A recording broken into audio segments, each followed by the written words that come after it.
স্থানীয় সরকার নির্বাচন, এই নির্বাচনটাকে আসলে উন্মুক্ত করে দেওয়া উচিত। এই উন্মুক্ত করে দেওয়া উচিত এই কারণে, তাহলে তৃণমূলের যে দল রয়েছে সেটাকে অনেকটা সুসংগঠিত করা যায়। যারা জনপ্রিয়, যারা মানুষের মাঝে কাজ করে, আমার মনে হয় যে মানুষজন, জনগণ তার সঠিক যে নেতা তাকে তারা নির্বাচিত করতে হবে। আমার নেতা বাংলাদেশের বর্তমান প্রধানমন্ত্রী তারেক রহমানের পক্ষ থেকে, আমার সিরাজগঞ্জের কৃতি সন্তান ইকবাল হাসান মাহমুদ টুকুর পক্ষ থেকে এবং আমার পরিবারের পক্ষ থেকে সিরাজগঞ্জ সদরবাসীকে আমি ঈদের শুভেচ্ছা জানাচ্ছি। ঈদ মোবারক। আমি মোহাম্মদ খোরশেদ আলম মিন্টু, সাবেক নির্বাচিত সিরাজগঞ্জ বিশ্ববিদ্যালয় কলেজের এমএ, সাবেক নির্বাচিত সাংগঠনিক সম্পাদক সিরাজগঞ্জ জেলা ছাত্রদল এবং বর্তমান সিরাজগঞ্জ জেলা বিএনপি ছাত্র বিষয়ক সম্পাদক। আসলে মানুষের যে চাহিদা বা মানুষের যে বর্তমান রাজনৈতিক প্রেক্ষাপটে যে সৎ, নিষ্ঠাবান এবং ভালো মানুষ হিসেবে মানব চাচ্ছে যে মানুষ রাজনীতির যে পরিবর্তন বা মানুষের যে গুণাগুণ পরিবর্তন, সেটা সেই হিসাবে আমি যতটুকু মানুষের সাথে কথা বলেছি এবং আমি ইনশাল্লাহ আশাবাদী যে মানুষ ব্যাপকভাবে আমাকে সাড়া দিচ্ছে এবং আল্লাহ যদি চায়, মহান রব্বুল আলামিন যদি চায়, ইনশাল্লাহ আমি বিজয় হব। এটা আমি 100% নিশ্চয়তা দিতে পারি। আসলে বিএনপির যে নির্বাচনী ইস্তেহার, সেই ইস্তেহারে একটা কথা ছিল যে দল এবং সরকার দুটা পার্টে যাবে, দুটাকে একত্র করবে না। এটা হচ্ছে আমার নেতা বর্তমান বাংলাদেশের প্রধানমন্ত্রী তারেক রহমানের ঘোষণা ছিল যে দল হবে আলাদা, রাষ্ট্র এবং সরকার হবে হচ্ছে আলাদা। সেক্ষেত্রে যেহেতু এটা স্থানীয় সরকার নির্বাচন, বিগত দিনে যে নির্বাচনগুলা আসলে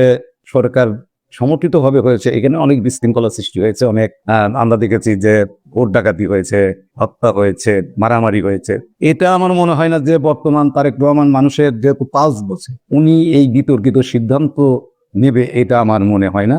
আমার যেটা মনে হয় যে উনি রাজনীতিকে রাজনীতির জায়গায় রাখবে, সরকারকে সরকারের জায়গায় রাখবে। সেক্ষেত্রে আমি সেদিন আমাদের স্থানীয় সরকার প্রতিমন্ত্রীর যে কথা আমি শুনেছি, উনি স্পষ্ট ভাষায় বলেছেন যদি বিগত যে সরকার ছিল, সরকার, ওনারা এই আইনটা করে দিয়ে গেছে যে দলীয় প্রভাব মুক্ত নির্বাচন, সেই ক্ষেত্রে এটার একটা আইন করে গেছে, এটা সংসদে উঠবে। আমি আশাবাদী যে আসলে স্থানীয় সরকার নির্বাচন, এই নির্বাচনটাকে আসলে উন্মুক্ত করে দেওয়া উচিত। এই উন্মুক্ত করে দেওয়া উচিত এই কারণে, তাহলে তৃণমূলের যে দল রয়েছে সেটাকে অনেকটা সুসংগঠিত করা যায়। যারা জনপ্রিয়, যারা মানুষের মাঝে কাজ করে, আমার মনে হয় যে মানুষজন, জনগণ তার সঠিক যে নেতা তাকে তারা নির্বাচিত করতে হবে। এটা হলো আমার আশা এবং প্রত্যাশা। আসলে ভাইস চেয়ারম্যানের কাজের পরিধিটাও কতটুকু, এটাও একটা ব্যাপার। তারপরেও আমি যদি নির্বাচিত হতে পারি, আল্লাহ যেন আমাকে যদি নির্বাচিত করে, তাহলে আমি একটা কথা বলতে পারি, দুর্নীতি মুক্ত, চাঁদাবাজ মুক্ত, সন্ত্রাস মুক্ত এবং মাদক মুক্ত সদর উপজেলাকে যেন আমি গড়ে তুলতে পারি। এবং পাশাপাশি আরেকটা জিনিস আপনারা জানেন যে প্রত্যেকটা ইউনিয়নে স্বাস্থ্য জন্য একটা করে হসপিটাল রয়েছে, সেখানে কিন্তু আসলে মানুষ ওইভাবে যে আসলে সেবাটা পায় না। আমি চেষ্টা করব মানুষ যেন সঠিকভাবে ওখানে গিয়ে যেন সেবাটা পায়, কারণ সেবাটা হচ্ছে একটা বিশাল বড় ব্যাপার।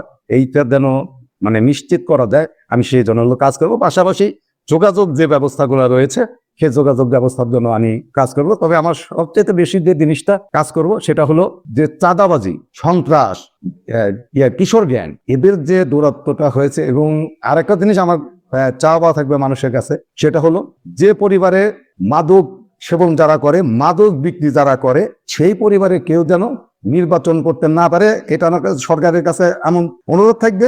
পাশাপাশি জনগণের কাছে থাকবে যেন এই যারা টেন্ডারবাজ, চাঁদাবাজ, দখলবাজ এবং নেশা যারা বিক্রি করে, যে পরিবারের লোক এবং নেশা যারা খায়, এদের কোনো পরিবারের লোককে যেন সিরাজগঞ্জের সদরের মানুষ যেন নির্বাচিত না করে। এটা হলো আমার সিরাজগঞ্জের মানুষের কাছে আমার প্রত্যাশা থাকবে। দীর্ঘ একটা মাস মহান রব্বুল আলামিন আমাদেরকে এই মাসটাকে সর্বশ্রেষ্ঠ মাস হিসেবে আমরা যারা মুসলমান ওদের কাছে এটা দিয়েছেন। তো আমার মানুষের কাছে আমার বার্তা সেটা হচ্ছে, আমার নেতা বাংলাদেশের বর্তমান প্রধানমন্ত্রী তারেক রহমানের পক্ষ থেকে, আমার সিরাজগঞ্জের কৃতি সন্তান ইকবাল হাসান মাহমুদ টুকুর পক্ষ থেকে এবং আমার পরিবারের পক্ষ থেকে আমি সিরাজগঞ্জ সদরবাসীকে আমি ঈদের শুভেচ্ছা জানাচ্ছি এবং তাদের যেন ঈদটা খুব সুন্দর, অনাবিল এবং সুন্দরভাবে তারা পালন করতে পারে, এই প্রত্যাশাই আমি করছি। সবাইকে ঈদের শুভেচ্ছা জানাচ্ছি। ঈদ মোবারক।